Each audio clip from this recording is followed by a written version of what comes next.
Welcome back to the best bad idea that I've had, ranking the Zelda games. I'm currently live streaming the entire Legend of Zelda series over on Twitch, so please follow me there for some live gameplay, discussion, and just an overall good time. We are now in the top 4 Zelda games, in my opinion, so let's get back to it.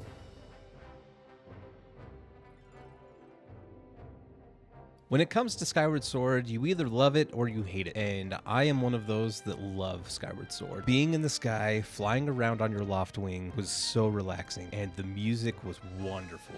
I absolutely loved the music in this. As I was in college, I spent a lot of time in the library, and I would listen to the Sky theme on a loop while I was studying, and I absolutely loved it. The motion controls were a little wonky, especially on the Wii, but I feel like with the remake on the Switch, they improved a little bit, and so I actually tried with the controller itself for a little while, and then ended up just going back to motion controls because I liked the motion controls better on the Switch version. A lot of the characters in this game were actually really great. Vi was interesting. She was super annoying, pointed out the most obvious things, but then at the very end, I cried so hard. It was like you were talking to this robot the entire time, and then at the very end, before she goes, she's like, "Am I experiencing feelings?" And it was so sad, and I didn't want to see her go. It was a very touching moment for me at the end. Groos's character development was amazing. To see him go from a bully at the beginning of the game in Skyloft to being on the ground and becoming a hero, helping you fight the imprisoned and being there for Zelda, it was amazing to see Groos's character development, and I loved it. Groos was actually a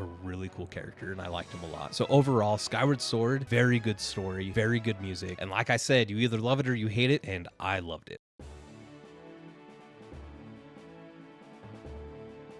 I remember when Wind Waker was coming out and so many people were so upset. It was just after the 64, the GameCube was out now, and everybody was so excited for these updated graphics. Everything's gonna look super awesome. And then they came out with Toon Link. It was all toonified. I remember being one of those people. However, I loved it so much. The music, the story, everything about this game I thought was just amazing. Just the funny moments that happened because it's a tune, they were able to do things that they weren't able to had they made it a serious game. Link in the cannon being shot towards the Forsaken Fortress and losing his sword, that was an amazing moment that could only happen if Link were a tune. It wouldn't have worked in a serious game. I just have very fond memories after school, turning on the GameCube, sailing the seas, and just having a good time. I loved the soundtrack to this game so much. When the HD version came out for the Wii U and you could sail faster, just the quality of life updates in that game made it so much better and so much more fun. I loved going back to this on the Wii U. Overall, it was amazing. I loved the tune. I loved the story, the music, everything about this game I absolutely loved.